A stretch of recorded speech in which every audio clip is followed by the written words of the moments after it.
ना आपापल्या कॉलेजवर आलो. वर्गात तिथं पोरांचं काय चाललंय बघा. दिसायला नुसतं एवढं मोठं झाले ते, खरं बारक्या पोरांसारखं वागायचं काय सोडत नाही ते. इथनं इथं बँकेत पैसे भरायला आलतो तर मशीन माझी एवढी कॅश रिजेक्ट केली. याचं मी काय करू, मला त्याचं टेन्शन. म्हणून डायरेक्ट मी आलो आपल्या अंबिका देवीच्या मंदिरात. कारण आता नवरात्र उत्सव चालू असल्यामुळे तर डेकोरेशन वगैरे एकदम क्वालिटी केलंय बघा. तर तिकडच्या लाईटा बघत मी पण लाईनीत उभा राहिलो आणि मग आपल्या अंबिका देवीचं दर्शन घेतलं बरं का. आणि लाईनीत उभारून दर्शन घेतलं तर समाधान पण काय वेगळं असते बरं का. तिथनं डायरेक्ट आलो इथं गोंधळी गल्लीतल्या देवीला. तो पण लाइटिंग बिटिंग सगळं ओके मध्ये केलंय. नशीब बघा माझं कसलं भारी, तर आरतीच चालू होती देवीची. तुम्ही देवीच्या आरतीला जाता का नाही मला कमेंट करून सांगा.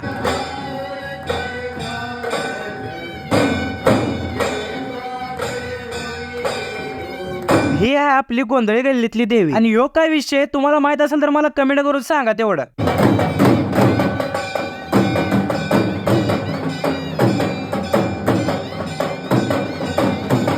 आणि आता देवळात जाऊन आल्यामुळे एकदम भारी वाटायला आले बघा.